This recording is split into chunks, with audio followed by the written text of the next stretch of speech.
Is julle nog lief vir die Here? Prys die Here. Ek gaan die broers vra om vir my na vorentoe te kom, terwyl ons die tafel gaan bedien, heel eerste.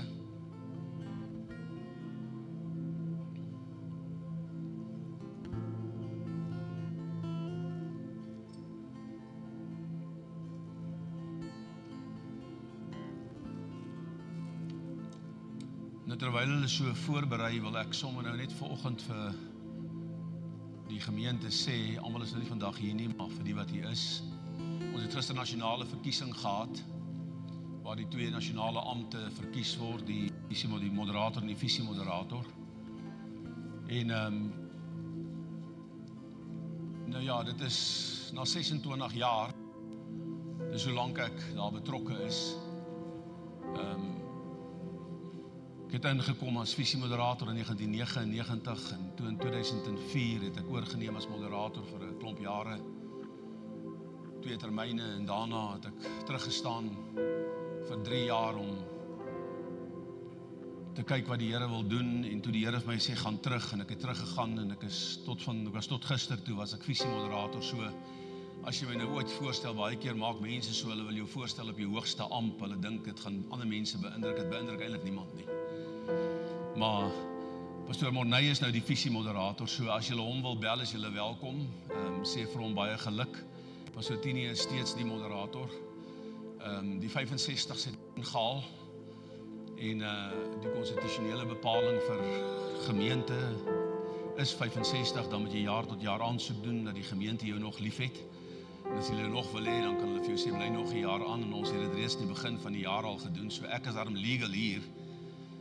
Ek sou nie heeltemal legal gewees het nou in die volgende 3 jaar termyn nie, maar nou ja, hulle het besluit, die jongmanne moet oorneem, en daarvoor is ek dankbaar. Ek is dankbaar dat hierdie jongman wat ingekom het, was my student. Ek dank die Here ook, as 'n skrif wat sê, dat 'n leerling kan nooit bo sy leermeester wees nie, al dink hy so. Al voel hy dalk vandag so. Dis wat die woord van die Here sê. So kom ons wens hom geluk, van ons kant af wil ons hom ook sê, baie geluk vir hom en Annel. Ons bid dat die Here hulle sal seën. Pastoor Tini gaan net aan in sy amp, hy en Leona, so ons sal maar uitkyk wat die Here dan ook so doen in die volgende 3 jaar in hulle bediening saam. Maar so as jy na my kyk vanmôre, so ek is nou net 'n pastoor hoor, gewoon weg. En dit pla my glad nie. As 'n skrif wat sê, vir elke ding onder die son is daar 'n tyd. As 'n tyd om weg te gooi, en as 'n tyd om bymekaar te maak, as 'n tyd om te laat groei, en as 'n tyd om uit te ruk wat gegroei het, as 'n tyd om te plant, as 'n tyd om nat te maak. En ek is in daai seisoen van my lewe, daar's goed wat ek weet, laat ek weet, wat die Here in hierdie volgende paar jaar in my lewe wil doen. En dit gaan alles afhang of ek bereid gaan wees om daai sprong te maak in dit wat hy wil doen. En letterlik my voet op die water te sit met betrekking tot dit. So ek gaan net die Here vertrou, my hele lewe deurkom ek net met een ding, en dit is om te probeer, ek kry dit nie altyd reg nie, om te probeer om te doen wat die Here sê ek moet doen. Ek funksioneer op skrif. Ek het in hierdie week wat verby is weer gesien hoe dat 'n pragtige kind van die Here se lewe eintlik baie ernstig geaffekteer is deur 3 pastore wat profetiese woord gegee het en gesê dit is wat sy moet doen, en op die ou einde toe fout dit. In een van die grootste kerke in Pretoria. En haar lewe val uit mekaar uit, en sy het by my uitgekom. En ek het net agtergekom, ek het geen probleem met die profetiese gawe nie, ek is absoluut toon vir dit. Maar ek wil vanmôre vir jou sê, God is nie kwaad vir jou nie. Moenie altyd ander mense gaan vra, wat sê die Here vir jou nie. Praat jy met die Here. Kry 'n woord van God vir jou lewe. En as jy die woord van God gekry het vir jou lewe, dan wag jy op die bevestiging deur die Heilige Gees, het sy dit deur iemand, het sy dit deur die profetiese gawe, het sy deur wat ook al. Maar vertrou die Here om met jou te praat. Hy sal met jou praat as jy hom vra, want God is nie kwaad vir jou nie. So ek wil vanmôre vir jou sê, asseblief, kom ons hak vas in die woord van die Here, en ons ondersteun diegene wat die gawes het, om te funksioneer binne dit. Maar ek en jy moet vanmôre verstaan dat baie keer word 'n woord gegee en daar's ook 'n menslike aspek by dit betrokke en maak seker dat die woord wat jy kry, daarom sê die Bybel toets elke gees of dit van die Here is. So en hoe toets ek dit? Teen sy woord. So en dit is die beste manier en as jy daai pad loop, gaan jy nooit seer kry binne die konteks van dit nie. So ek het al baie mense gekry wat my 'n profetiese woord gegee het en die oomblik as hulle dit gee, dan weet ek dis hoe die Here dit bevestig. En dan het ek 'n dubbel versekerdheid in my hart dat ek moet vorentoe gaan in dit wat ek moet doen. So ons vertrou die Here dan dat hy vir ons so gaan krag en sterkte gee. Kom ons lees saam voordat ons die tafel bedien uit 1 Korintiërs die 15de hoofstuk en sluit aan ook by vanmôre se boodskap. Ek gaan nie uit bedien vanmôre nie, maar ek gaan dit lees vir ons nagmaal vanmôre en ek gaan vers 16 lees. 1 Korintiërs 15 vanaf vers 16. Want as die dode nie opgewek word nie, dan is Christus ook nie opgewek nie. Ons staan nie voor 'n tafel wat die kruisiging vandag vir my en vir jou verduidelik. Dit gee vir ons herinnering, ons gedenk die kruisiging, en die prys wat Jesus kom betaal het deur hierdie tafel wat vir ons hier gedek is. Maar nou kom Paulus en hy skryf aan die Korintiërs die volgende woorde en hy sê: as die dode nie opgewek word nie, dan is Christus ook nie opgewek nie. En as Christus nie opgewek is nie, dan is julle geloof nutteloos, julle is dan nog in julle sonde. So met ander woorde, dan sit jy verniet vanmôre. Dan kan jy huis toe gaan en gaan sit vir jou 'n lekker hoender in die oond of 'n skaapbout, wat jy ook al het, en gaan ou braaivleis, gaan kook lekker kos by die huis. Maar ons is hier want die opstanding het plaasgevind. En Paulus sê dit is my en jou, dit is ons hoop vanmôre. Nou gaan hy anders sê, dan is ook die wat in Christus ontslape het verlore. So almal wat dood is, wat Jesus gedien het, is dan verlore. Christus nie uit die dood het opgestaan het nie. As ons net vir hierdie lewe op Christus hoop. Julle, as jy nou net die Here gebruik om te survive. As jy nou net die Here gebruik om deur hierdie lewe te kom, sê Paulus in hierdie skrif, hy sê, as ons net vir hierdie lewe, terwyl ons nou in hierdie liggaam is, op Christus hoop, dan is ons die ellendigste van alle mense. So jy hoop nie vaswees wat op God nou vir jou kan doen nie. Jy hoop nie net moet staan op God se voorsiening nou vir jou lewe nie. Hy gaan dit in elk geval doen. Want hy sê hy weet wat jy nodig het, lank voordat jy hom vra. So moenie vashou net aan hierdie lewe nie. Nou gaan hy sê, want hulle is die ellendigste van alle mense. Want soos hulle almal, ekskuus tog net teruggaan, maar Christus is opgewek uit die dode, hy wat die eersteling geword het van die wat ontslaap het. Want aangesien die dood deur 'n mens is, die vergelyk met Adam of verwys na Adam, want aangesien die dood deur 'n mens is die opstanding van die dode ook deur 'n mens. Christus in sy menslikheid. Onthou, Christus is ook voluit mens. Nou sê hy, want soos hulle almal in Adam sterwe, so sal hulle ook almal in Christus lewend gemaak word, maar elkeen in sy eie orde. As eersteling Christus, toe hy opgestaan het uit die dode, daarna die wat aan Christus behoort, wanneer? Ek hoor nie. By sy koms. So wanneer gaan jy opstaan uit die dode? Wanneer gaan jy in jou lewe die dood finaal oorwin? By sy koms. En ons gaan daaroor praat volgende week, die week daarna, gaan ek vir jou daar bedien, dan gaan ek afsluit met die wederkomsgoed wat ek nou mee besig is. Ek gaan nie 'n lang reeks daaroor bedien nie, maar dan gaan ek met jou praat oor dit, want daar's 'n klomp inligting wat jy moet ken. En ek wil dit vir jou gee. So hierdie tafel wat Jesus vir ons hier gedek het, wys nie net vir my en jou op die kruisiging nie. Jou sonde is deur hierdie bloed vergewe. Sy liggaam is vir my en vir jou gekastei. Maar dit was die perfekte lam. Daar kan geen, Hebreërs sê, daar kan geen ander offer gebring word vir sonde, vergifnis en versoening met God, behalwe hierdie volmaakte tafel. Weet jy, God hy kan niks meer doen as wat hy hier vir my en vir jou gedoen het nie. Want hy self het gekom om ons sonde te kom wegneem.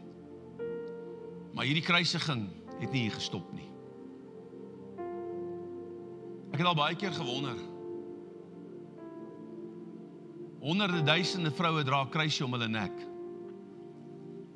Ek het nog nooit een gesien wat 'n klip onder hulle nek dra nie. Kom aan. Hoekom 'n klip? Want die grafsteen is weggerol. Ons gaan nie by die kruis stil staan nie. Ons het die opstanding uit die dode ontvang. En dit is my hoop. Dis hoekom ons vashou, dis hoekom ons deurdruk. Want ek weet eendag, wanneer Jesus weer gaan kom by sy koms, gaan hierdie stuk vlees in die oogwink van 'n oomblik verander word na 'n verreëse, verheerlikte liggaam, om vir altyd en ewig by Christus te wees. Wie van u sien uit daarna? So kom ons gebruik hierdie tafel vanmôre as letterlik hierdie bewys dat Jesus vir ons sonde sterf het. In die nag waarin hy verraai is, het Jesus brood geneem en dit gebreek en gesê, dit is my liggaam wat vir julle gebreek word. So dikwels as julle hiervan eet, doen julle dit tot my gedagtenis.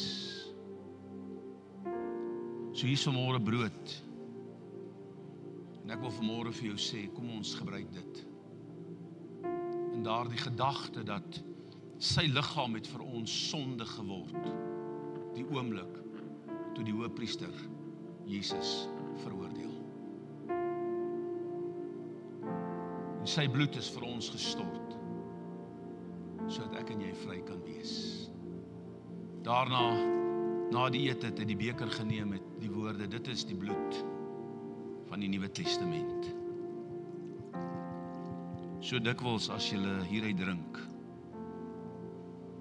doen julle dit tot my gedagtenis. Verkondig julle hierdie boodskap aan die wêreld. En vir 2000 jaar al verkondig die kerk by geleentheid, gewoonlik eenmal in 'n maand. Vroeger jare dalk baie meer, as mense wat dit baie meer doen, as mense wat dit elke dag doen. Dat Jesus vir my sonde gesterf het, opgestaan het uit die dode, en ek kan lewe. Ons gaan die glasie en die broodjie gelyktydig uitstuur. So neem vir jou 'n stukkie brood en 'n glasie, en as jy die beker wil gebruik, hou net jou hand op. As jy voel dit is hoe jy dit doen, Pastoor Blier gaan jou bedien met die beker. Anders dan kan jy net 'n glasie neem. Kom ons staan net en dan bid ons saam. Die bejaardes kan maar sit. Al die ander wat nog lekker jonk en sterk is, kan opstaan.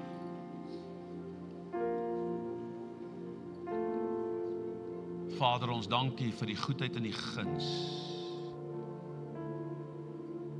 Here, ek ervaar net die sagtheid van die teenwoordigheid en die liefde van Jesus. Ons loof U, Here, want U is wonderbaar en U is genadig en almagtig en ewig. Daarom dank ek U dat ek in hierdie oggenduur, Here, saam met hierdie broers en susters, U familie, U kinders, 'n deel kan hê aan die tafel wat U self gedek het. Here, daarom weet ek dat hierdie tafel kan nooit die tafel van lewende waters wees, die tafel van die gemeentes van Christus nie. Maar dit is die tafel wat Jesus self kom dek het, vir elkeen wat glo. En Here, U sê ons moenie op 'n onwaardige manier van hierdie tafel eet nie. En Here, daardie skrif rondom onwaardig eet, dit onwaardig gebruik, bedoel eintlik met 'n klomp onvergifnis in jou hart nie, want hierdie tafel spreek van vergifnis. Wanneer ons dan in ons hart agterkom, ons het iets teen 'n broeder of 'n broeder het iets teen ons, dan moet ons daardie dinge eers gaan regmaak en dit uitsorteer in Jesus se naam. Daarom wil ek bid, bewaar ons, Here, van onvergifnisgesindheid en help ons dat ons nie net sal vergewe nie, maar dat ons volkome sal vryspreek in Jesus se naam, soos dat U ons kom vryspreek het. Seën hierdie tafel, Here, is my gebed in die naam wat ons liefhet, Jesus Christus ons Here, en ek dank U daarvoor, Vader. Amen. Baie dankie, kan jou sitplek neem. Broeders, sal julle asseblief vir ons dan uitdeel.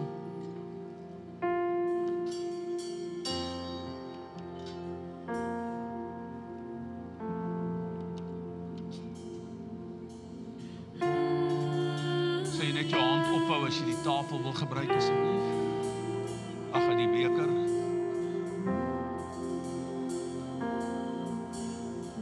Thank you, Jesus.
Glasie en 'n broodjie gekry.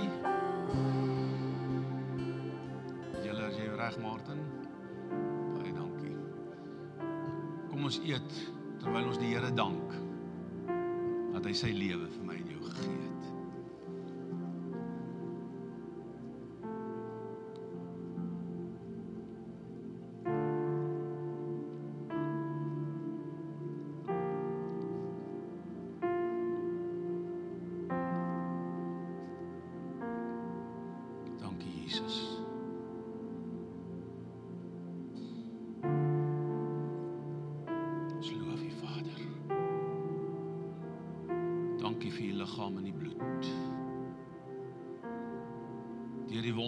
Genesing, Here.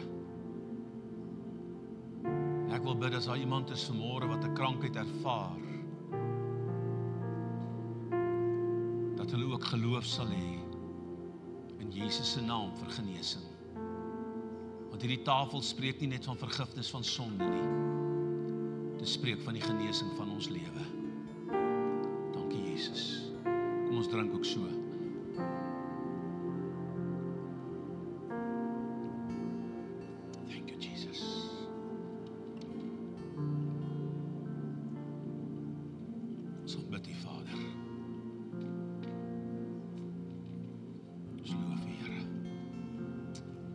Dankie, kan die glasies vir ons na die kante toe stuur.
Terwyl hulle besig is om toe te maak, kan u so lank vir my blaai na 1 Tessalonisense, nee, die tweede boek van Tessalonisense. Ons gaan volgende daaruit lees.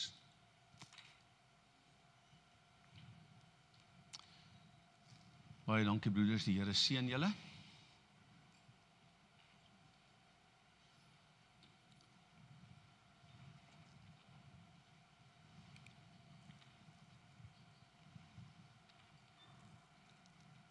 Tweede Tessalonisense 1 vers 10 en daarmee saam 2 Petrus die 3de hoofstuk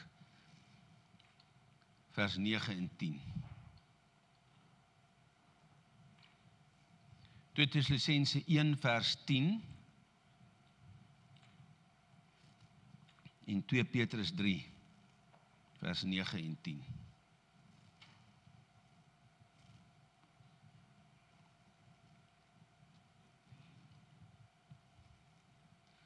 Ons kan eintlik maar vers 9 net saam lees, maar ek gaan vers 10 lees, hy op die skerm gaan verskyn, maar ek gaan net vir julle vers 9 lees om die ander kant van die muntstuk vir julle te wys. Hulle sal as straf ondergaan 'n ewige verderf. Weg van die aangesig van die Here en van die heerlikheid van sy sterkte. Met ander woorde, die ongelowiges sal weg van die aangesig van die Here 'n ewige verderf ontvang. Wanneer, vers 10, wanneer hy kom. Nou sê hy, om verheerlik te word in sy heiliges en bewonder te word in almal wat glo in daardie dag, want ons getuienis het by julle geloof gevind. Wanneer hy kom, wanneer Jesus weer kom, om verheerlik te word in sy heiliges en bewonder te word in almal wat glo, nie deur almal nie, in almal wat glo, in daardie dag, wanneer? In daardie dag. Hy is uitdruklik daaroor, want ons getuienis, Paulus sê, want dit wat ons aan julle gebring het, die verkondiging van die evangelie, want ons getuienis het by julle geloof gevind, en daarmee saam 1 Petrus die 3de hoofstuk, en vers 9 en 10 het ek hier aangesit, maar ek gaan so 1 of 2 verse net bylees, soos ons gaan, wat ek net vir jou dit in jou hart wil los, maar die kern van vanoggend se gedagte lê vers 9 en 10. Die Here vertraag nie, die belofte soos sommige dit vertraging ag nie, maar hy is lankmoedig oor ons en wil nie hê dat sommige moet vergaan nie, maar dat almal tot bekering moet kom. Maar die dag van die Here sal kom, hoe? Soos 'n dief in die nag, waarin die hemele met gedruis sal verbygaan, en die elemente sal brand en vergaan, en die aarde en die werke wat daarop is, sal verbrand. Vers 12. Julle, wat die koms van die dag, hoor mooi, van God verwag en vraas. Kyk hoe begin vers 10. Maar die dag van die Here, hoeveel dae is daar? 1 dag. Want die dag van die Here sal kom, nou sê in vers 12, julle wat die koms van die dag van God verwag en vraas, waardeur die hemele deur vuur sal vergaan en die elemente sal brand en versmelt. Maar ons verwag volgens sy belofte nuwe hemele en 'n nuwe aarde waarin geregtigheid woon. Nuwe hemel en 'n nuwe aarde, nou vers 18. Maar julle moet toeneem in die genade en kennis van ons Here en Saligmaker Jesus Christus. Aan hom kom die heerlikheid toe, nou sowel as in die dag van die ewigheid. Nou sowel as in die dag van die ewigheid. OK. Kom ons bid saam en dan gaan ons aan waar ons verlede week opgehou het met dit wat die Here dan ook so vandag in die hart wil deel. Vader, ek wil vra dat U my onder die bloed sal berg en dat U sal spreek, Here, genade, krag en sterkte En Here, dat U ons harte sal opbou met hierdie verwagting van U koms, dat ons onsself, Hemelse Vader, gereed sal hou, gereed sal kry en gereed sal hou vir daardie uur en daardie oomblik. Here, waarvan niemand weet nie en die dag wat niemand ken nie. Maar al wat ons weet is, Here, dat daar kom 'n dag van die Here, wanneer U hierdie dinge gaan vervul wat ons sopas gelees het. En in daardie dag, Here, wil ons nie beskaamd staan voor die troon nie, wil ons nie wegwyk, Here, in 'n ewige verderf nie, maar wil ons, Hemelse Vader, in die oogwink van 'n oomblik verander word na die gestalte en heerlikheid wat Christus gehad het, toe hy die dood het opgestaan het. So wil ek vra, Here, wees U vir ons genadig, help ons, Here, om begrip te kry van dit wat in die woord staan, en help ons, Here, om ook 'n duidelike prentjie te ontvang van dit wat U eintlik met ons wil kommunikeer rondom U wederkoms. Berg my onder die bloed en spreek U, Here, woorde van krag en lewe, is my gebed in Jesus se almagtige naam. En die volk van die Here sê amen. My tema verlede week en vandag is dieselfde. Wat sê Jesus oor sy wederkoms? Nou wil ek jou vra, wie dink julle sal die beste weet met betrekking tot die wederkoms? Slim teoloog, die apostels of Jesus? Jesus. Wie gaan beter weet oor sy koms as Jesus self? So as ons praat oor die wederkoms, dan is dit vir my belangrik om die vertrekpunt daarvan te vind. En ek mag dalk vandag so 'n bietjie goed bedien wat dalk teen jou siening en teen jou oortuiging met betrekking tot die wederkoms is. Jy's verskriklik heeltemal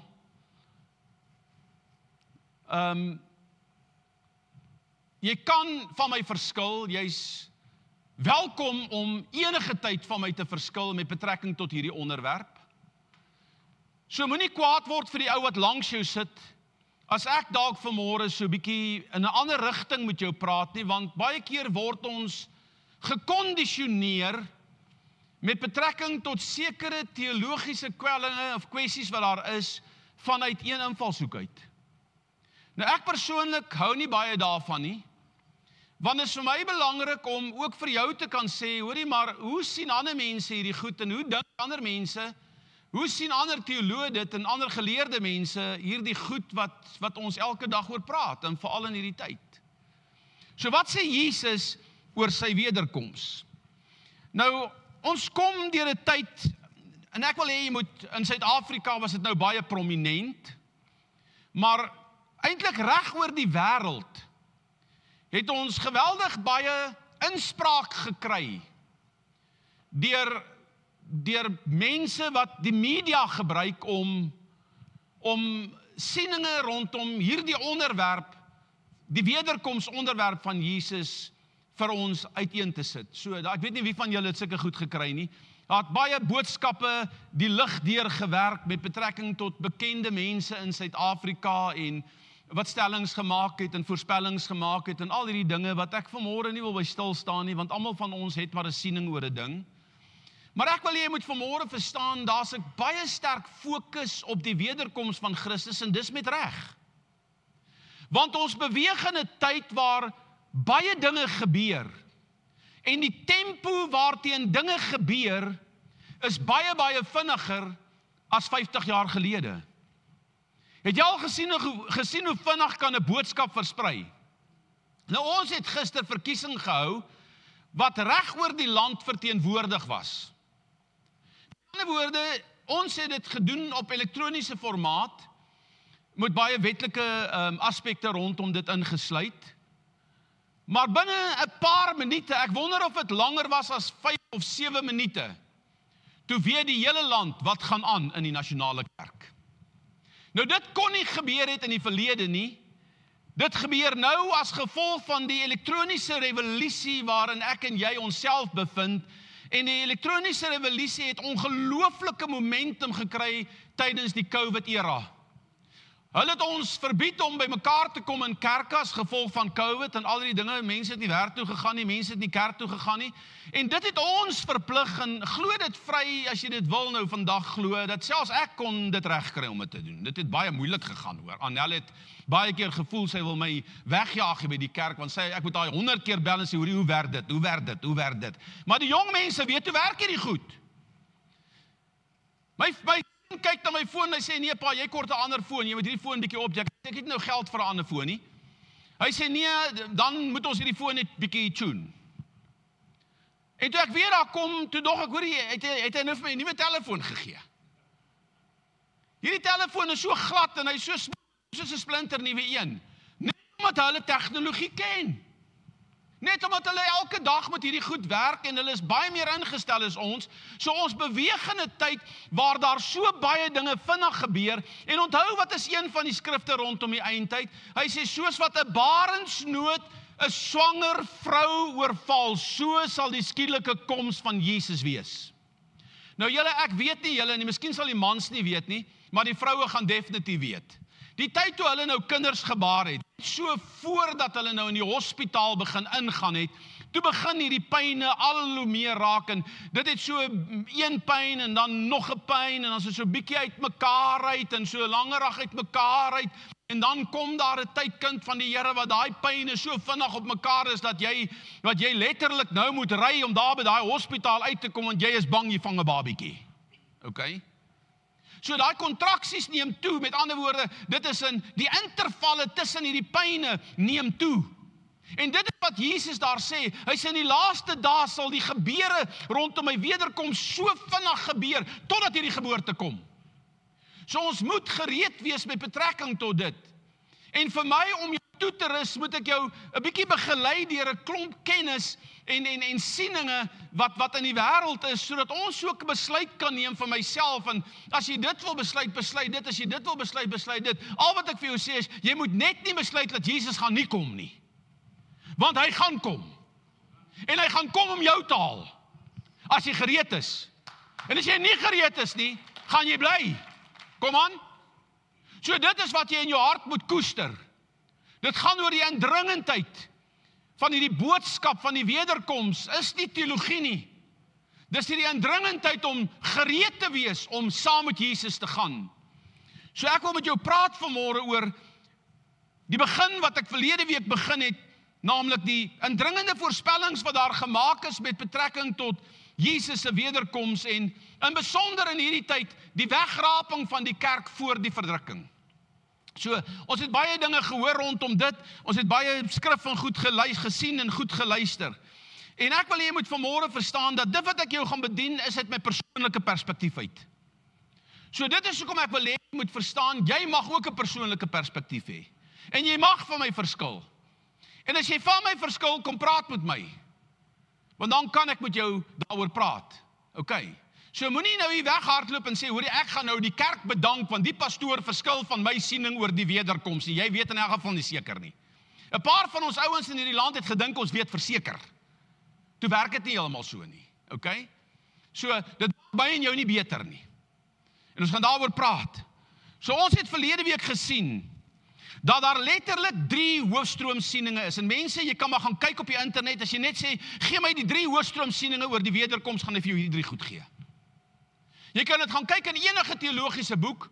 Nou vandag werk die mense nie meer in boeke nie, behalwe ons ouer mense. Ek is maar nog in boeke. Maar ek wil jy moet verstaan vanmôre, daar's 3 algemene, ons noem dit hoofstroomsieninge, wanneer dit kom by die wederkoms van Jesus Christus. En hierdie 3 sieninge word gemeet rondom die millennium koninkryk. Met ander woorde, die 3 sieninge wat plaasvind, word beskrywe vanuit 'n oortuiging uit van die millennium of die millennia wat gaan kom, die 1000-jarige vrederyk. So al 3 sieninge is gebaseer op daardie 3 elemente. Nou ek het vir jou verlede week hierdie goed in detail beskryf, wat is die pros en cons rondom dit, wat is die verskille, wat is die kritisie, wat is die voordele van dit. Die eerste een is die premillennialisme. Wat sê premillennialisme? Jesus kom voor die 1000-jarige vrederyk of voor sy millennium heerskappy. So die pre-ouens, die pre-millennium mense sê, Jesus gaan kom voor die 1000-jarige vrederyk, voor die millennium heerskappy. Dis die pre-ouens. Dis hoekom die woord pre daar is, pre beteken voor. Die volgende groepering van mense is die post. Nou dit is nou nie 'n posbus nie, né? Post beteken na. Okay, dis nie ons poskantoor ouens nie, want hulle val uit die bus uit hierso, okay? Post is, ja, hulle is eintlik nou na. Okay, want hulle lewer jou pos na die tyd af.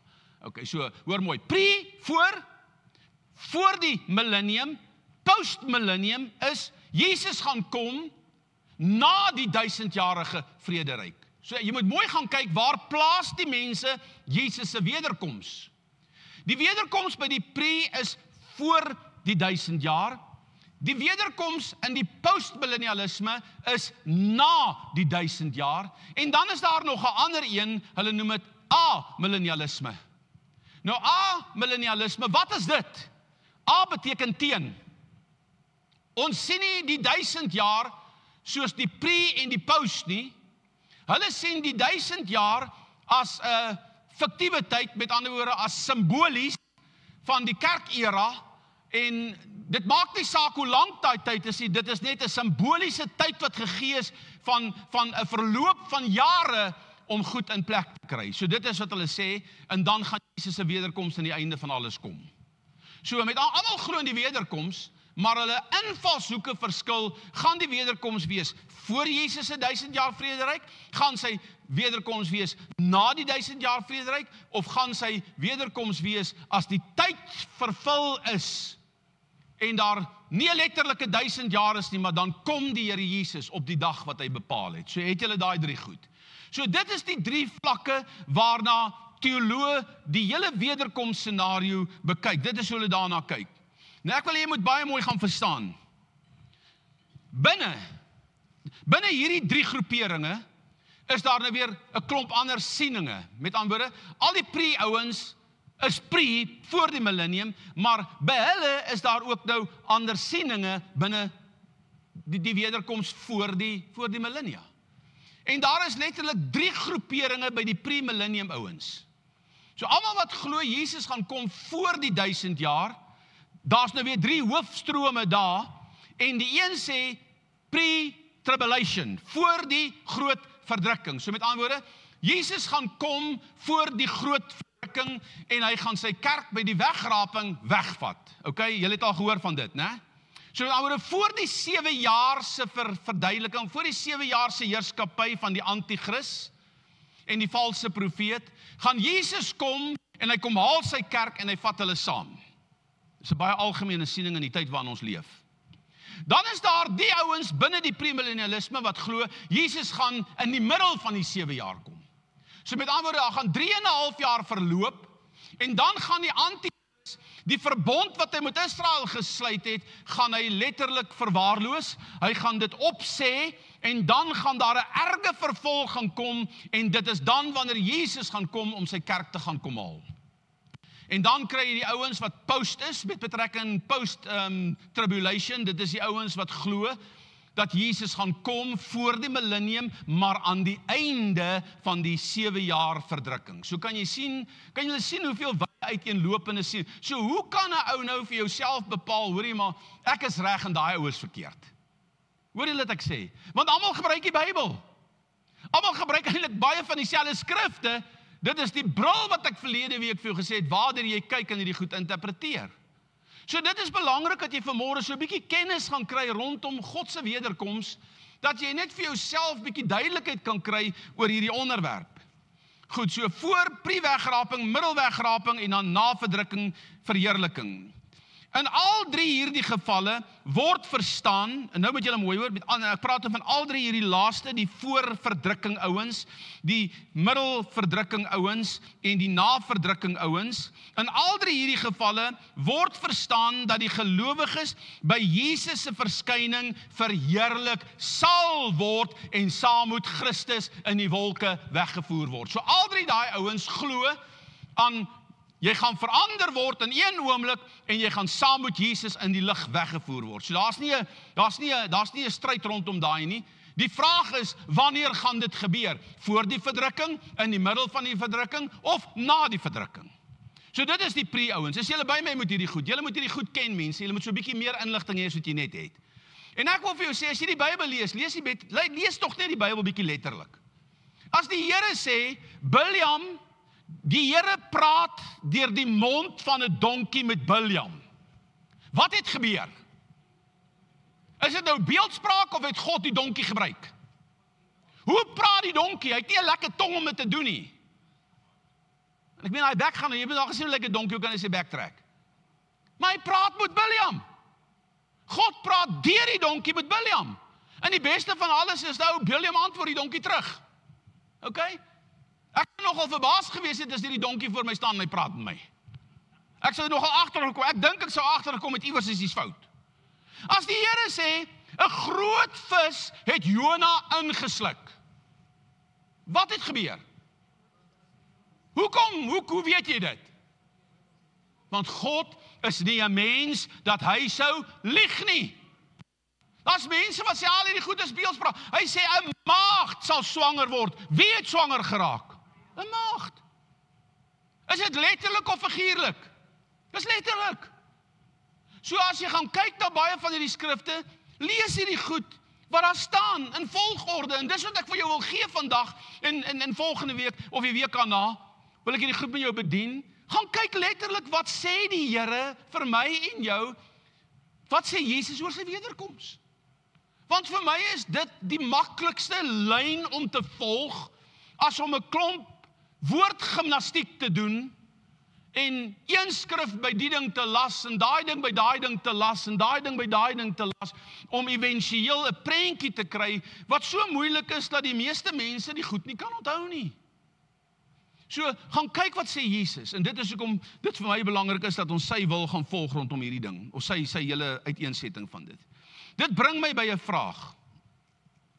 So met al drie gevalle glo dat Jesus gaan verskyn, hy gaan almal wat aan hom geglo het verheerlik in een oomblik, hy gaan hulle opwek uit die dood uit, en dan sal hierdie verheerlikes vir 1000 jaar saam met Christus regeer. Nou mense, ek glo dit absoluut. Want die skrif is baie duidelik rondom dit. So met ander woorde, ek is ook 'n pre-millennium ou. Christus gaan kom voor die millennium 1000 jaar aanbreek. Maar nou is die vraag, wanneer? Voor, en julle het ons nou almal gereed gemaak vir die 25ste. Daai 24ste het julle almal gevas en gebid, dat jy gereed moet wees as Jesus kom. Kom aan. Ek weet nie of jy weet nie, maar weet jy hoeveel mense het vir gesê, hoorie, ek is bekommerd oor myself. Ek was bekommerd, gaan ek dit maak as Jesus kom? Nou jy moet verstaan, Jesus kan enige dag kom. So, moenie bekommerd wees oor datums se goed nie. Hy kan enige dag kom. Die Here kan eintlik vandag kom.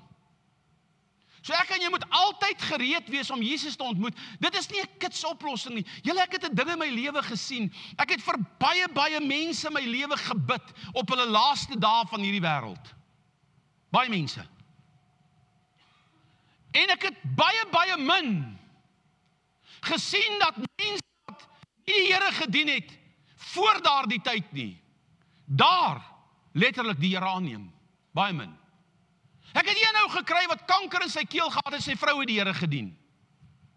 En toe dit met hom begin sleg gaan, het hy nader na die Here toe gekom en hy het na die Here begin soek, totdat hy my eendag self gebel het met die gebrokenheid van sy spraak, want sy keel was letterlik vrot van die kanker. En hy het vir gesê, pastoor, jy moet dringend by my uitkom. Ek is op pad om hier uit te woon en my lewe was nie gereed om Jesus te ontmoet nie. Jy moet na my toe kom, ek wil my lewe in orde kry. Ek het soontoe gegaan en ek het daardie man in 'n bad gedoop in die naam van Jesus, nadat hy sy sonde bely het, sy ongeregtigheid, sy ongehoorsaamheid, en daardie man het sy hande opgesteek terwyl hy daar gesit het, en ek het die oorwinnende krag van God se Gees in sy lewe gesien, en die volgende dag toe sterwe hy. Is dit nie God se genade vir hom nie? Maar dan het ek die gesien, kind van die Here, en ry bietjie deur die begrafplaas. Gaan loop 'n bietjie tussen die stene. Haal en nie een ongeredde ou in daai klippe nie. Nie. Hulle almal is hemel toe. Kom aan. Hulle is op pad. Weet nie waar jy nie, hulle is hemel toe. So ek en jy moet vanmôre verstaan, kry jou lewe reg, so gou as jy kan, en begin God dien. Moenie wag vir 'n wegraping nie, moenie wag vir die wederkoms nie, terwyl jy nog asem in jou lewe het, doen dit nou, en doen dit vandag. Want in elk geval, is dit by verre weg die beste besluit in jou lewe. Dis die grootste geskenk wat jy aan enige mens kan gee, is die ewige lewe. Ons wil baie persente vir mense gee, ons wil blomme vir mense gee, ons wil allerhande goed gee. Het ons daardie persoon die geleentheid gegee om Jesus te vind, ja of nee? Dis die kruks van die saak. Ons moet ons harte oopmaak vir mense, ons moet hulle deel, ons moet hulle geleentheid gee om te kies in hulle lewe, of hulle Jesus gaan aanneem of nie. En ek het hulle die afgelope paar maande baie sterk in dit gelei, jy het 'n verantwoordelikheid om vrug te gaan dra. En wat is daai vrug? Om siele by die Here uit te bring. So, nou is die vraag, as die Here dan gaan kom, voor die 1000 jaar, nou is daar 'n vraag wat in my gemoed opgekom het, en ek dink nie ek het al in al die goed ek gelees het, en ooit in my lewe 'n preek gehoor, waar iemand in vra, hoekom 1000 jaar nie? Hoekom is daar het God net gekies 1000 jaar? Wat is die rede vir sy 1000 jaar? Hoekom kies hy 1000 jaar van vrede? Nou wil ek hê, jy moet mooi verstaan, dit wat ek nou vir jou gaan sê, is my opinie. Dis my afleiding. En so dit is nie 1 Korintiërs of 2 Kronieke of Efesiërs dit of wat nie, dis hierdie is opinie 3 vers 2. OK? So dit is wat ek dink. Want dit maak vir my sin. Hoekom 1000 jaar? Wat is die rede? Hoekom gaan Christus vir 1000 jaar op die aarde kom heers? In 1000 jaar van vrede waar die duiwel gebind is. Ek gaan dit vir jou nou sê. Jesus het gekom, sy koms het plaasgevind om Genesis 1 vers 26, hoor my mooi, te vervul. Het jy gehoor wat ek sê? Sy koms het plaasgevind om Genesis 1, sê bietjie wat 'n vers? Nie 27 nie, vers 26, te vervul. Ok, nou is die volgende vraag. Wat sê Genesis 1:26? Nou, hier's 'n paar ouens wat hierdie koninkryks wat deur die reeks kom sondaande, sê dit maar bietjie hard asseblief, Paul. Laat ons mense maak na ons beeld, na ons gelykenis. Laat hulle, wie's hulle? Die mens. Laat hulle heers oor die werke van my hande. So wat is die opdrag wat God aan die begin van die skepping aan Adam gegee het? Wat is die myn fokus? Die hooffokus? Hy moet heers. Hy moet op die aarde heers. Net bietjie verder aan sê, en jy sal dit bewerk, en jy sal dit bewaak. Nou julle die bewerk gedeelte is maklik, gaan maak tuin. Ek weet ons almal lei daarvoor, gaan plant groente, gaan plant bome. Maar as daar, en dit was, 'n sondelose toestand in Eden bestaan het, waarom moes hy waak? Hoe het ek jou uit die hemel sien val, o môrester? Hoe het ek jou teen die aarde kragteloos neergeslaan gesien? So waar is die duiwel heen, toe hy in 1/3 van die engele teen God gerebelleer het in die hemel? Waarheen is hy uitgegooi? Na die aarde toe. En ek glo, dis hoekom alles woes en leeg was. Kom aan. So met ander woorde, God kom en hy sê vir Adam, vat heerskappy. Ek het jou gemaak. Die Engelse woord, laat hulle heers is, let them have dominion. Nou julle wat die koninkryksgoed al deurgegaan het, ons hamer hierdie woord, want jy moet verstaan, God het jou as 'n koning aangestel om te heers onder sy gesag oor die aarde. Daarom sê hy het die aarde aan die mense gegee, maar die hemele is God se. So ek en jy moet dit verstaan, jy en ek is aangestel om te heers in Adam. Maar wat doen Adam? Hy gee sy Adamiese gesag weg. Die oomblik toe hy homself onderworpe maak aan die voorstel van die duiwel. So wat doen hy? Nou raak hy 'n volgeling en nie meer 'n voorganger nie. So die oomblik toe hy die koninkryk van God uitverkoop aan die duiwel, sy koninkryk op aarde, aan die duiwel oorhandig. Daarom kom Jesus by die versoeking en hy sit Jesus op daai berg en hy sê, sien jy al hierdie koninkryke? Dit is aan my oorgegee. Wie het dit aan hom oorgegee? Adam. En ek gee dit aan wie ek wil. En as jy neerval en my aanbid, dan gee ek dit vir jou. So wat doen die duiwel in die versoeking met Jesus? Hy doen met hom presies wat hy met Adam aan die begin gedoen het. Maar Jesus val nie vir sy slim planne en sy misleiding nie. Jesus bestraf hom deur die krag van hierdie woord wat gespreek is. Jesus het gekom om die heerskappy van Adam, wat hy verloor het, te kom herstel. Nou julle, wat is die loon van die sonde? Die dood. Wat was die effek van Adam en Eva se sonde? Die dood. So van daardie oomblik af het die dood gegeld. Wat het Jesus doen? Hy het die sonde, die skeidsmuur, die voorhangsel kom wegvat. Sodat elke een wat deur hierdie bloed op hierdie tafel en deur hierdie liggaam wat gebreek is, in dit glo, 'n weg kan kry, terug na die Here toe.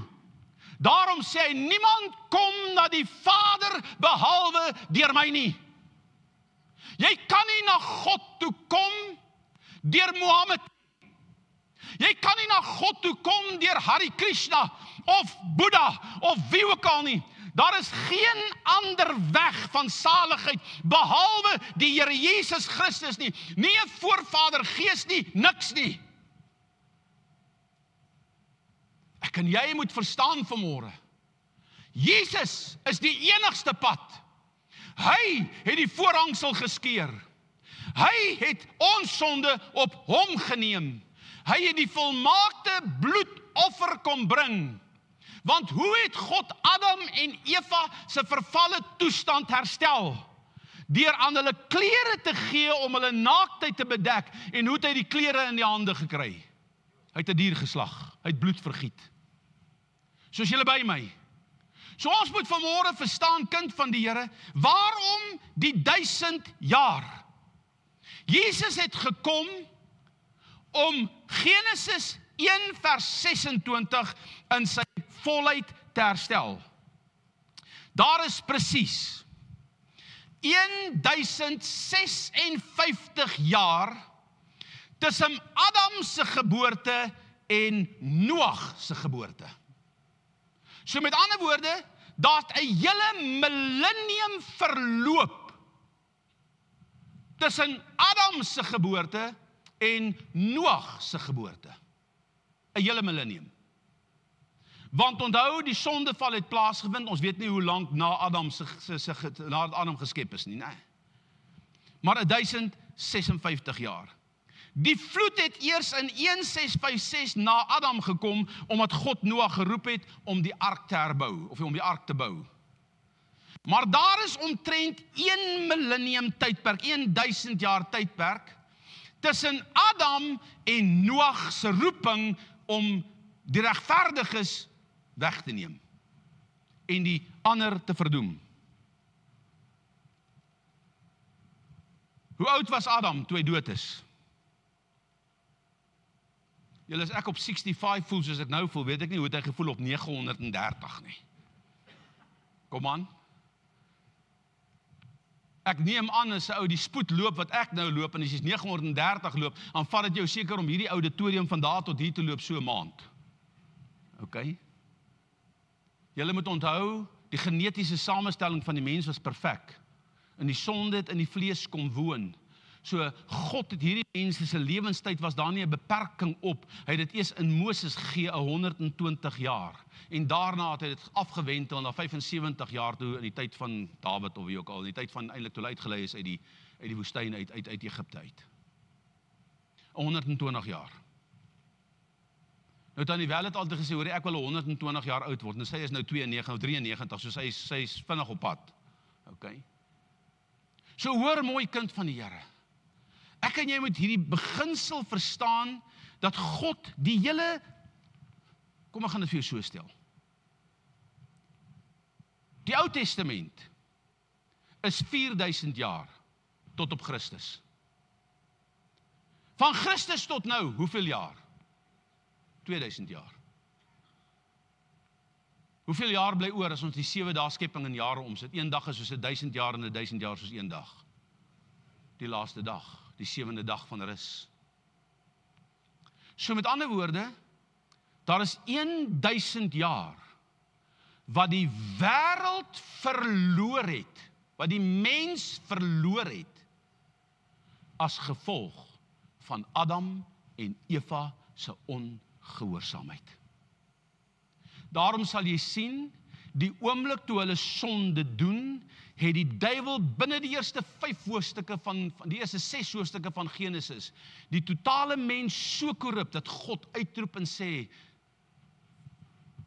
ek voel skuldig dat ek hierdie mense gemaak het. Maar wat gebeur in die 1000 jaar? Dieselfde duiwel word vir 1000 jaar deur Christus gebind. So met ander woorde, hy is nie meer daar om mense te mislei en te versoek nie. En Christus gaan vir ons in daardie 1000 jaar wys, wat was sy beplanning reg aan die begin, hoe hierdie aarde behoort gelei geword het. Is julle by my?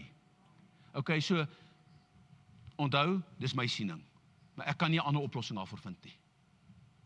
En ek is oortuig daarvan, dat in daai 1000 jaar, wat hulle verloor het tot op Noag se geboorte, dat die Here dit vir die wêreld wil teruggee. In Christus Jesus. Want hy is die tweede Adam. Want hy het mos nie 1000 jaar al geregeer nie. Hy het net 33 jaar, eintlik 3,5 jaar geregeer. En toe vat hy die wêreld oor. Is julle by my? OK.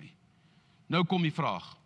Hoe weet ons, watter een van hierdie sieninge moet ek aanneem? Watter een van die siening moet ek eintlik ondersoek? Moet ek meer aandag gaan gee? Moet ek na kyk?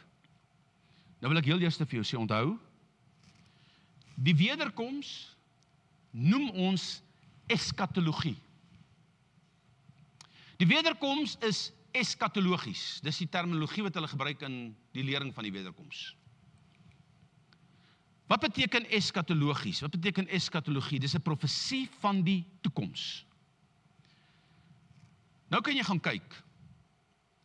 Daar's ongeveer, daar's meer, maar daar's ongeveer erkende 300 profetiese woord in die Bybel oor Jesus se koms.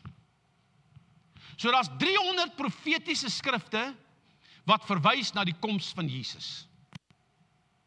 Ek dink daar's meer, maar dit is die algemene 300, dis hoekom ek sê plus minus. En dis nie ek wat dit sê nie, dis nou die geleerdes wat dit sê.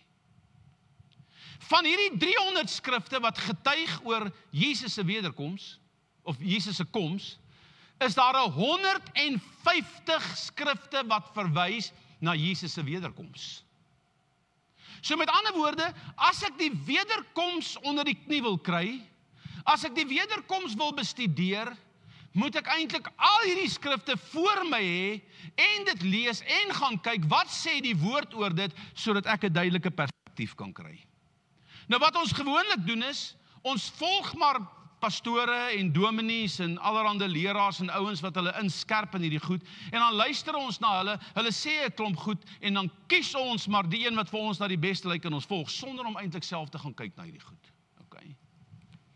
So al die Nuwe Testamentiese praat van Jesus se wederkoms en dit is my baie interessant geweest. Nou ek het dit nou nie gaan soek, ek het dit nie gaan opsoek nie. Dis 'n stelling wat ek opgetel het in literatuur.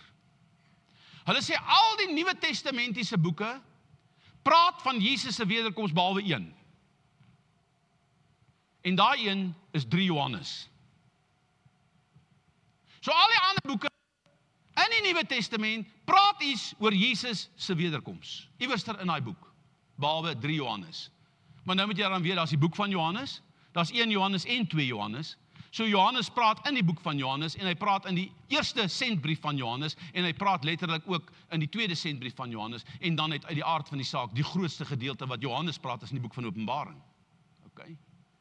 So luister mooi.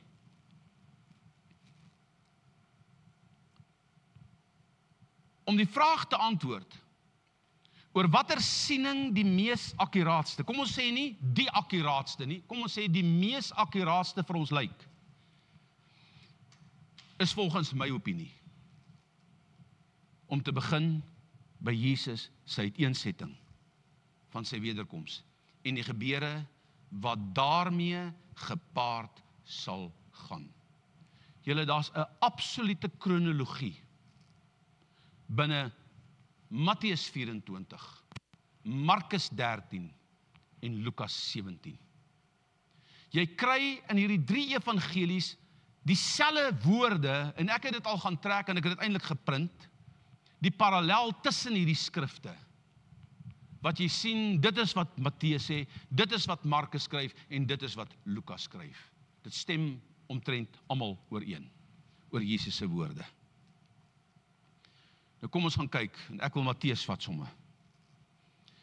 Hier vind ons Jesus se apokaliptiese, die openbaringsprofesie oor die eindtyd gebeur. En dis 'n hele lang reeks goed wat hy praat daar. Kom ek lees vir julle net Matteus 24 vers 1. Markus 13 vers 1 en Lukas 21 vers 5.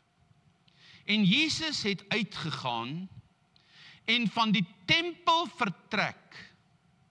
En sy disippels het nader gekom om hom die geboue van die tempel te wys. So waarvan af kom Jesus hier? Hy kom uit die tempel uit. Jy kan die vorige hoofstuk gaan lees.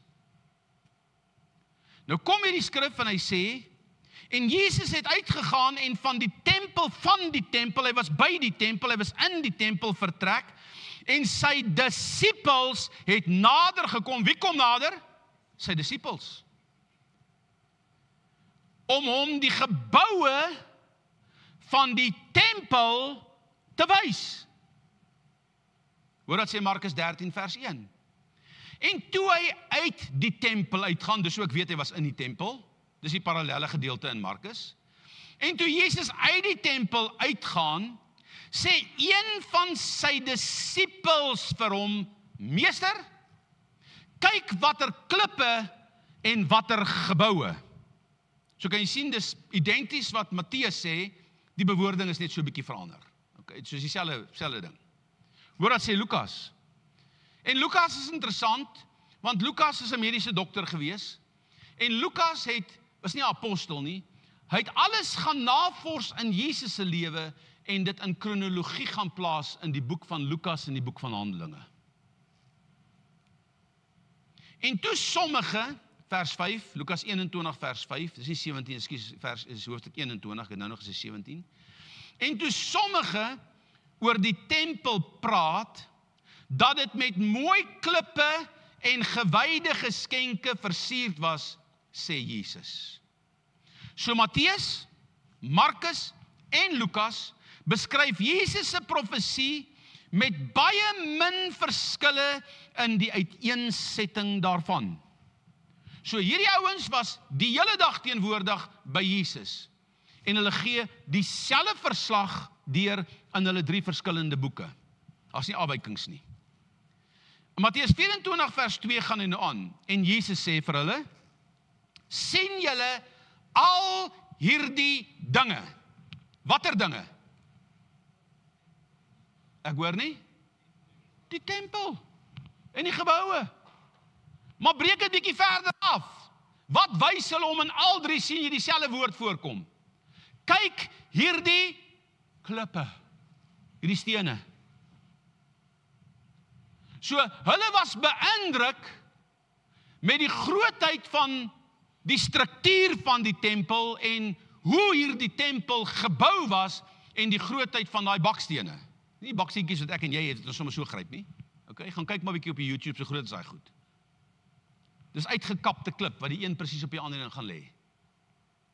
Nou kom Jesus, nou sê hy vir hulle, en toe hy op die hy sê, en Jesus sê vir hulle, sien julle al hierdie dinge? Voorwaar, ek sweer, ek sê vir julle, daar sal hier, waar? Hier by die tempel, hier, sekerlik nie een klip op die ander gelaat word, wat nie afgebreek sal word nie. So wat sê Jesus gaan gebeur met hierdie tempel? Hy gaan verwoes word. Hy gaan afgebreek word. Hoor wat sê Markus 13. En Jesus antwoord vers 2 en sê vir hom, sien jy hierdie groot geboue? Jy het dit nou net vir my gewys. Daar sal sekerlik, hier aan die ander een sê hy voorwaar, met ander woorde dis die woord sekerlik, daar sal sekerlik nie een klip op die ander gelaat word, wat nie afgebreek sal word nie. So wat sê Markus gaan gebeur met die tempel? Hy gaan afgebreek word. Wat sê Matteus van die tempel? Hy gaan afgebreek word. Wat skryf Lukas wat hierdie sake gaan ondersoek het? Vers 6, hoofstuk 21. Hierdie dinge wat julle sien, daar sal dae kom, wanneer daar nie een klip op die ander gelaat sal word, wat nie afgebreek sal word nie. So wat sê Matteus, wat sê Jesus in Matteus gaan gebeur met die tempel wat hulle hom nou net gewys het? Hy gaan afgebreek word. Wat sê Markus oor die tempel wat gaan gebeur? Is dit simbolies of is dit werklik? Wat is die derde een? Lukas, wat sê hy? Daar sal sekerlik nie een klip op 'n ander een oorbly nie, maar ek gaan dit afbreek. Okay? So kan jy sien, Christus gee profesie in die toekoms in oor die tempel. Nou ons moet al hierdie inligting bymekaar maak sodat ek 'n oordentlike prentjie kan kry van wat gaan in die wederkoms gebeur. En hier beskryf ek jou Jesus se voorloop, hier beskryf ek jou Jesus se verduideliking, sy profeseë oor die verloop van gebeure in kronologie wat gaan gebeur. Vers 3. En toe hy op die Olyfberg gaan sit het, nou het hy uit die tempel uit, nou het hy dit vir hulle gesê, en nou loop hulle op pad na die Olyfberg toe. En toe hy op die Olyfberg gaan sit het, kom die disippels alleen na hom, en sê, vertel ons wanneer sal hierdie dinge wees, en wat is die teken van u koms en van die volëinding van die wêreld? Markus skryf, en toe hy gaan sit het op die Olyfberg, en hierdie is interessant, kyk sy stukkie wat hy bysit, reg oor die tempel. Die Olyfberg was oos van die tempel. So hier sien jy, Markus bring iets by wat Matteus nie sê nie. Jesus gaan sit op die Olyfberg en hy kyk direk af op die binnehof van die tempel. Nou sê hy vir hom verder. Vra Petrus en Jakobus en Johannes en Andreas hom afsonderlik. Maar, Markus 13 vers 4, vertel ons, wanneer sal hierdie dinge wees? En wat is die teken wanneer al hierdie dinge volbring, wat beteken die woord volbring? Afgehandel sal wees. Hoor wat sê Lukas, Al hierdie dinge wat julle sien, sal daar kom, wanneer daar nie een klip op die ander gelaat sal word, wat nie afgebreek sal word nie. En hulle vra hom en sê, meester, wanneer sal dit dan wees? En wat is die teken wanneer dit gaan gebeur? Wat is die sleutelwoord in hierdie laaste 3 verse wat ek nou vir jou gelees het? Want dit mis ons. Sê wie, André? Meervoud of enkelvoud?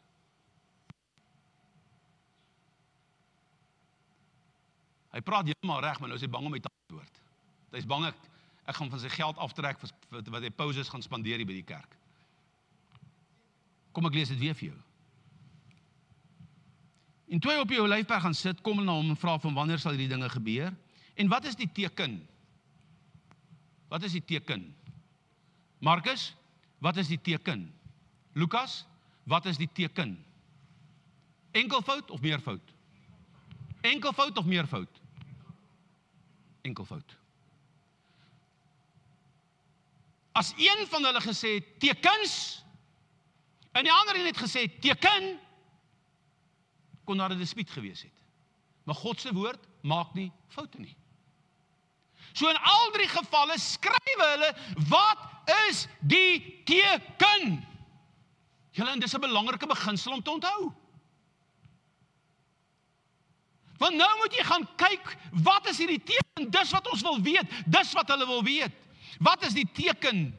Die woord afbreek, waarna ons nou gekyk het, beteken letterlik disunite. To dissolve, to destroy, to demolish. So die kerk gaan vernietig word, hy gaan afgebreek word, hy gaan gedisunite word, die klippe gaan van mekaar afgehaal word. Jesus se boodskap met betrekking tot die eindtyd begin met die totale verwoesting van die tempel. Hoekom?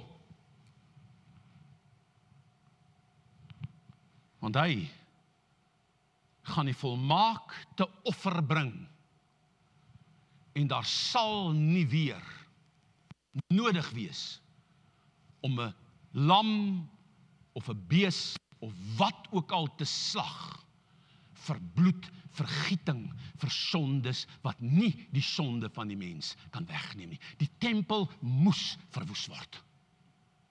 Om Christus se totale offer lewenskragtig te maak vir altyd. Want wat is die Jode vandag nog besig om te soek? Ek hoor nie. Die tempel. Wat wil hulle vandag nog doen? Hulle wil offer.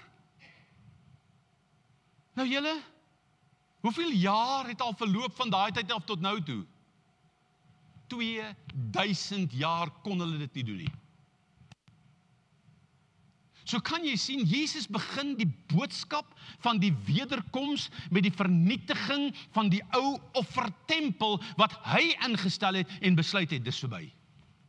In Christus Jesus. Is julle by my? Dis 'n belangrike beginsel. Ons gaan dit later sien. Let op hoofstuk 23. En dis nou die vorige hoofstuk, want ons is nou in 24. In hoofstuk 23 sluit Jesus hierdie hoofstuk af met die volgende interessante woorde. Met ander woorde, hy gaan vanuit hoofstuk 23 oor na hoofstuk 24 toe. En in hoofstuk 23 is hy in die tempel en praat hy met die fariseërs en die skrifgeleerdes binne in die tempel. Waarna hy uitbeweeg en dan kom hoofstuk 24 in plek. Is julle by my daar? So wat sê hy vir hulle in hoofstuk 23 die laaste paar verse? Vers 38 en 39. Kyk, julle huis word vir julle woes gelaat. Want ek sê vir julle, nou praat hy met die Jode, julle sal my van nou af sekerlik nie sien, totdat julle sal sê, geseënd is hy wat kom in die naam van die Here nie.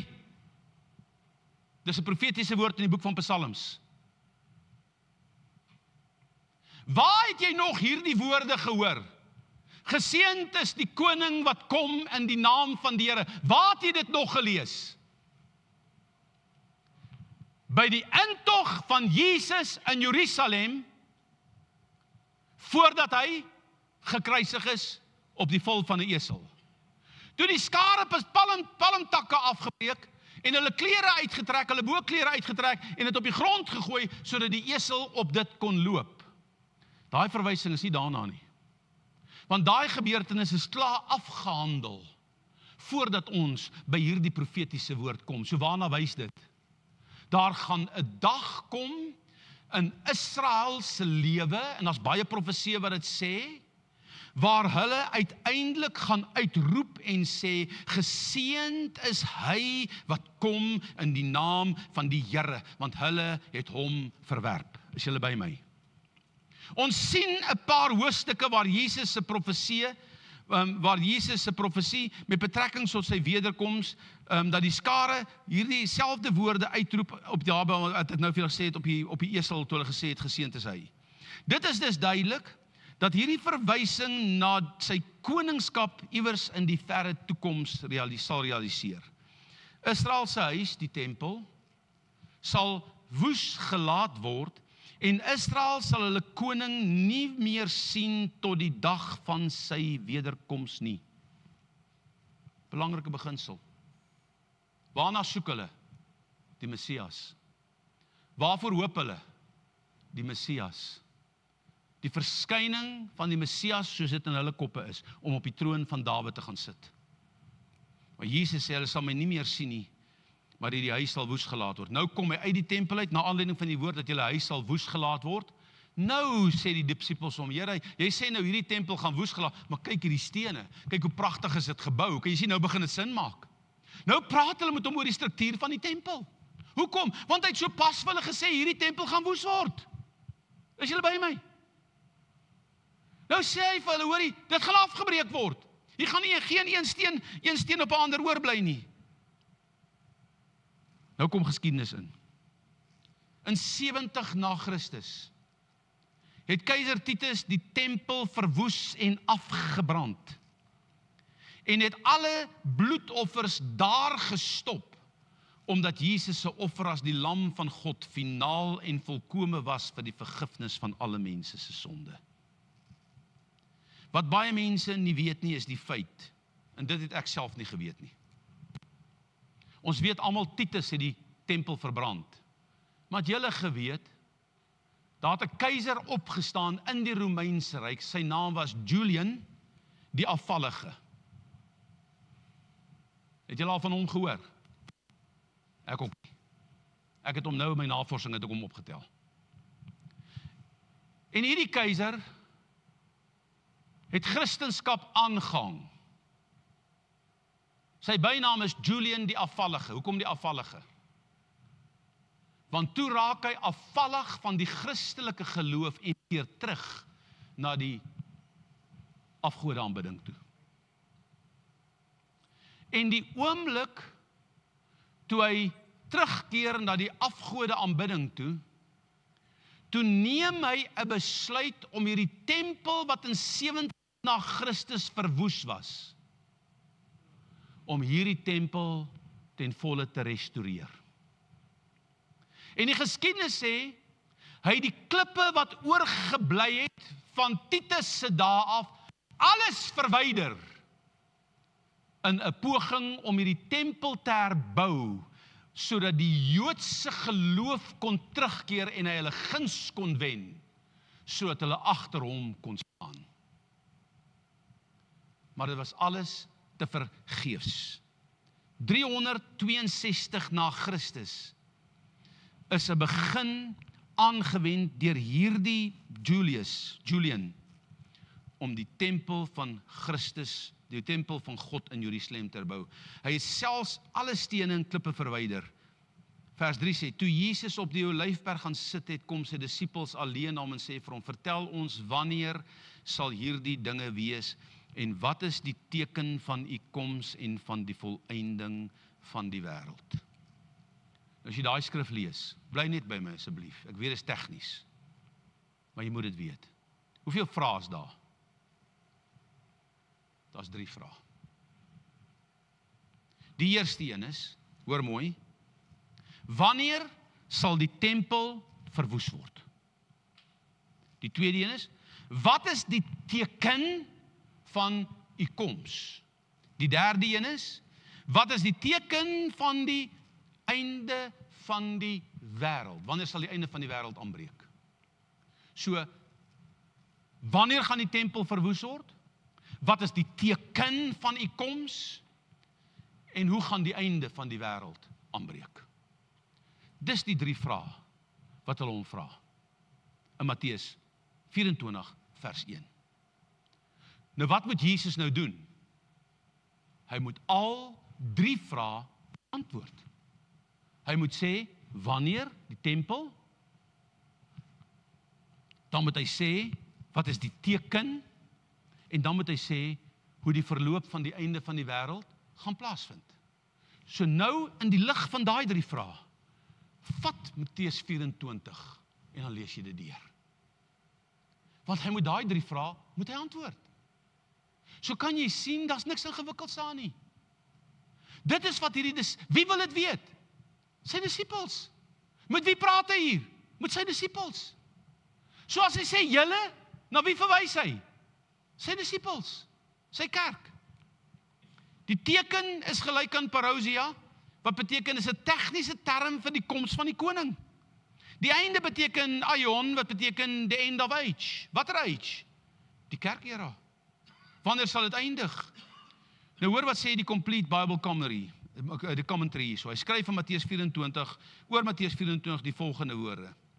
Die premillennialiste dienooreenkomstig sien hierdie, en hier's 'n groot sleutel, die premillennialiste, die ouens wat glo aan die koms van Jesus voor die millennium, sien hierdie profesie van Jesus dienooreenkomstig dat dit 'n akkurate uiteensetting van die eindtyd gebeure is, wat sal lei tot 'n klimaks in die tweede koms.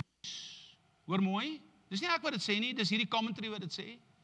In die tweede koms van Jesus om sy millennial koninkryk op aarde te vestig. Dis 'n belangrike punt. Wat sê hulle hier? Dat die siening van die wegrapingsteologie deur Jesus se profesie bevestig word, omdat dit sal lei tot die klimaks waar Jesus met sy tweede koms, sy verskyning, sy 1000 jaar vrederyk op aarde kom vestig. Onthou, voorverdrukking, middelverdrukking en dan die einde. Nou begin dit sin maak. So met ander woorde, wat sê hierdie verklaring? Hulle sê dat hierdie ouens wat glo dat die kerk weggeraap gaan word voor die 7 jaar of in die middel van die tydperk, maar in besonder die voor 7 jaar voor, gaan Jesus op die wolke kom en eers 7 jaar daarna gaan hy saam met sy kerk terugkeer met sy voete op die Olyfberg. Soveel komste is daar? 2. Maar hulle sê die eerste een is nie 'n koms nie. Die eerste een is net 'n verskyning. So daarmee het ek klaar 'n probleem. Want die Bybel praat van die dag van die Here. So hoeveel is die dag van die Here? 1. Okay. Hulle sê daar gaan voor die verdrukking van 7 jaar 'n wegraping wees, waar Jesus dan uiteindelik sal kom na 7 jaar en sy voete op die Olyfberg sal sit, om Israel te verlos.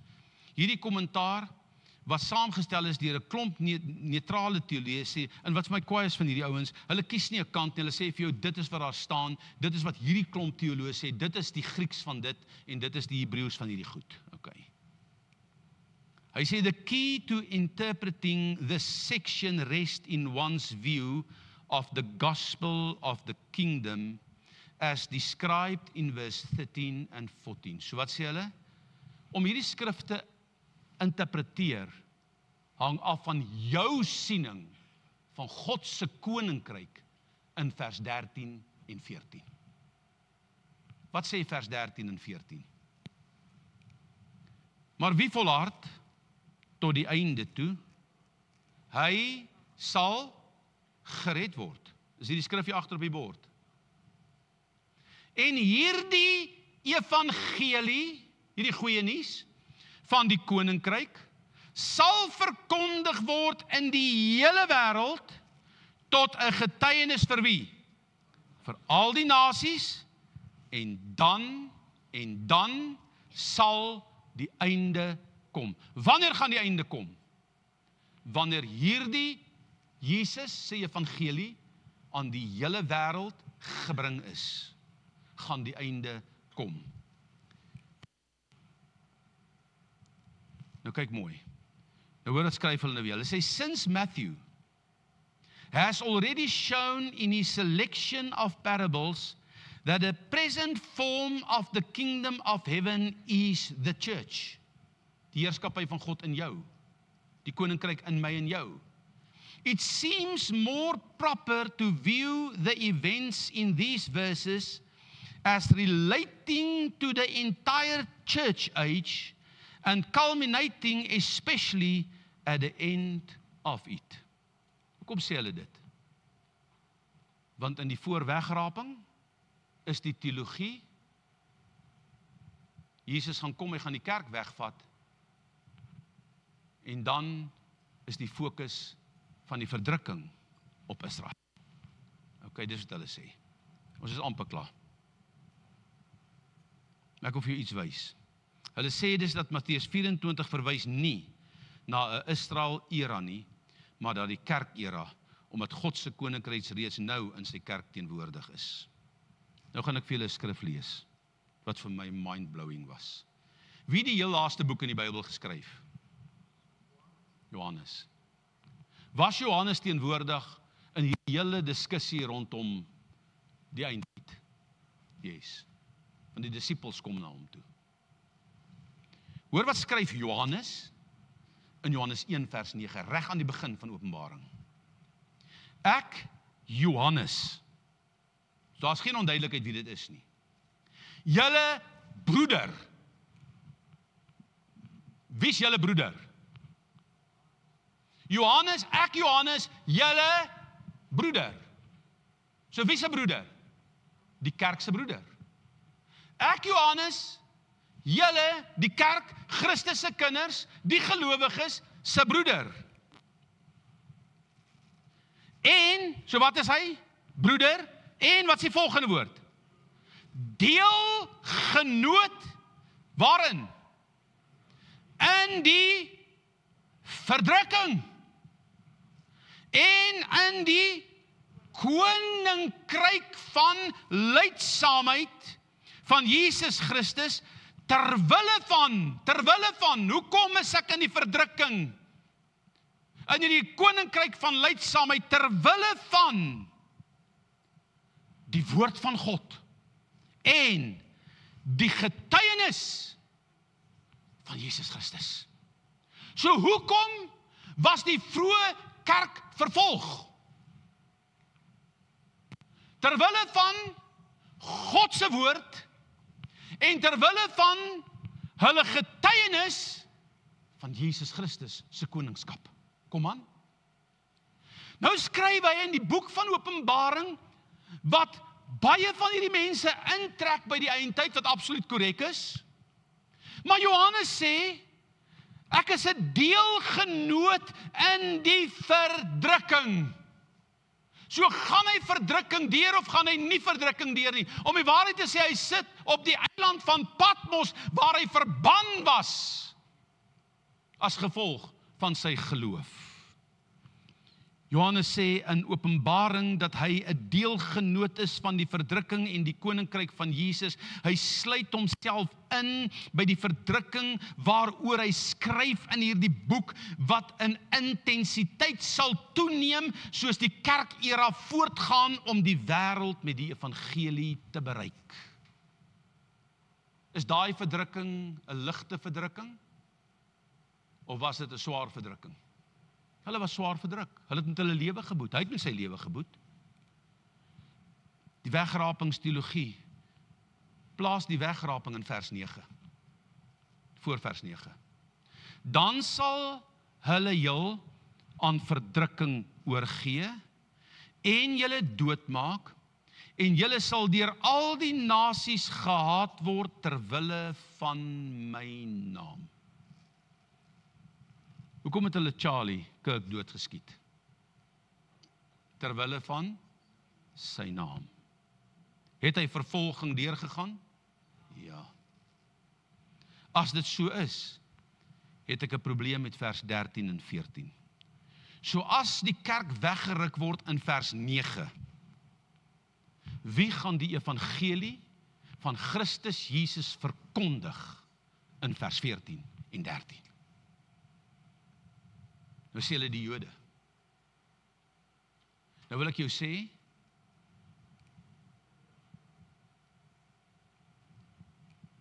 ek wil eens teruggaan na dit toe.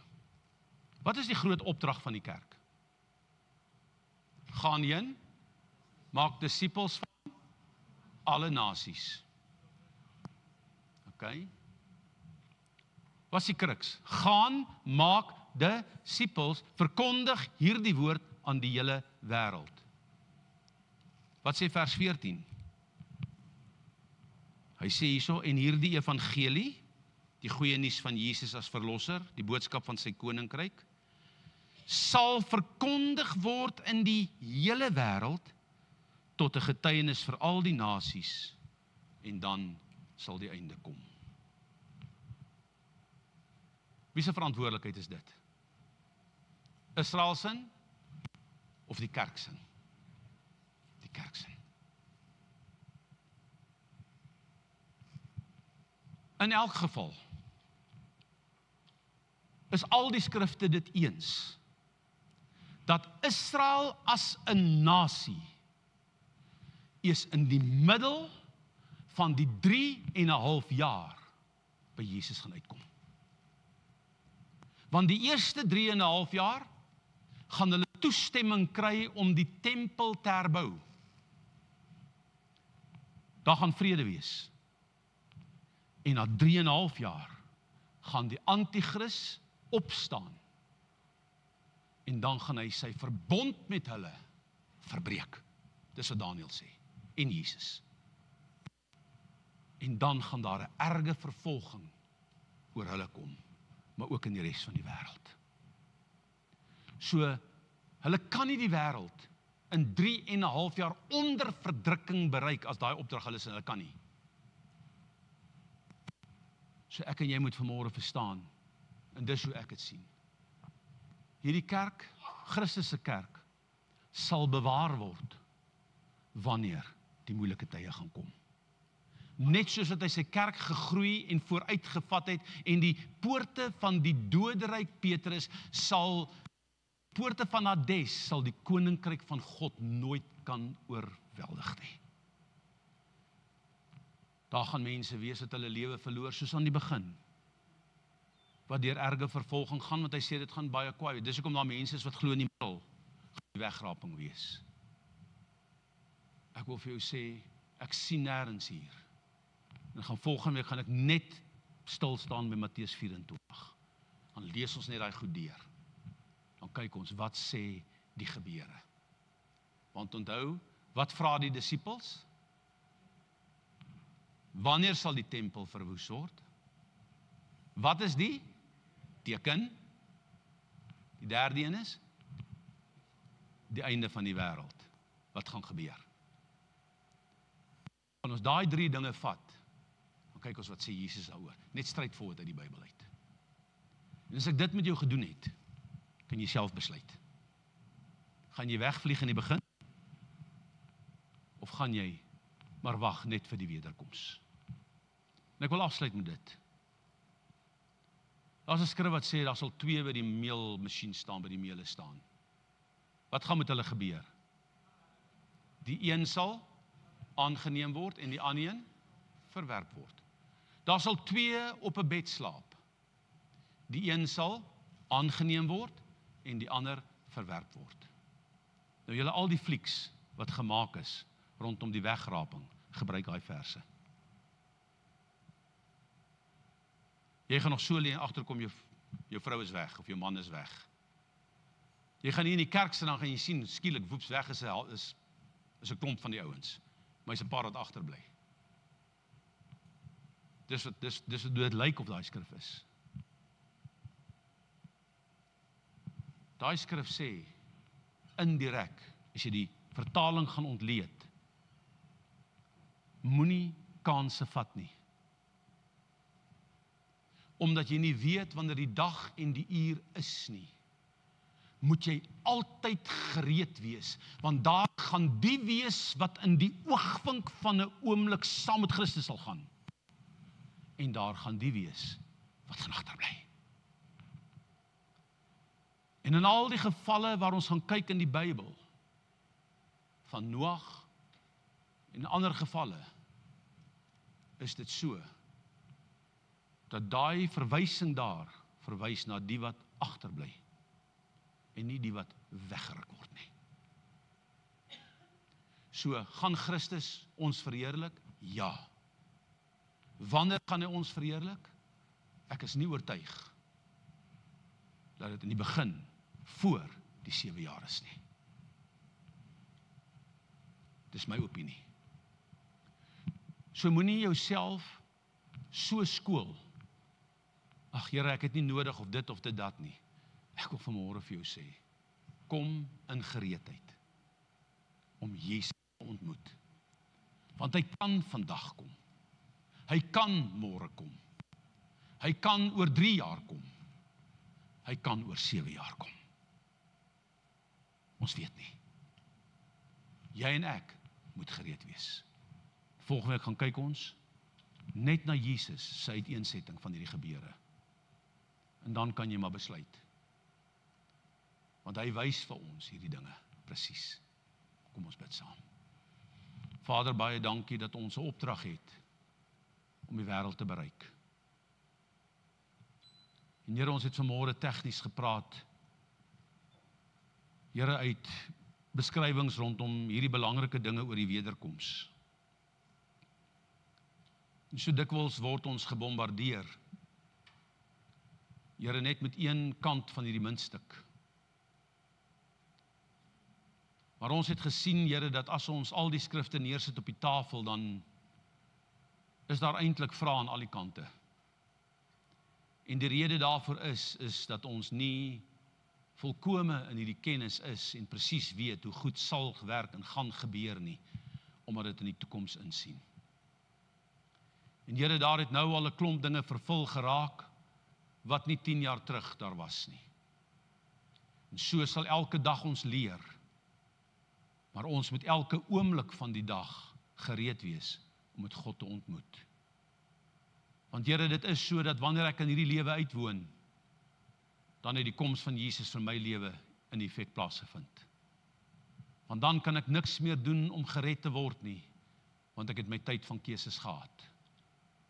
Sal U ons help, Here, om nie te struikel oor leringe, om nie so rigied te wees op ons eie sieninge, dat ons dink ons weet alles nie.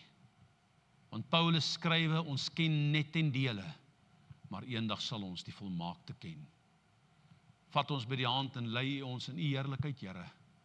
En ek wil bid dat U koninkryk in ons lewens sal kom, in Jesus se almagtige naam. En ek prys U daarvoor, Vader. Amen. Wat is die 3 vrae voor die loop? Wanneer gaan die tempel afgebreek word? Wat is die teken van die koms? Hoe gaan die eindtyd uitspeel? So gaan kyk of jy die antwoorde daarop kan kry in hierdie week wat voor lê. Dan bring jy jou Bybel volgende week saam. OK. Nie volgende week die week daarna. Volgende week is daar iemand anders as jy gaan die kinderkerkie bediening hanteer. Die Here seën julle, gaan in sy vrede en sy liefde, en ek hoop julle het daarom iets geleer vandag. OK.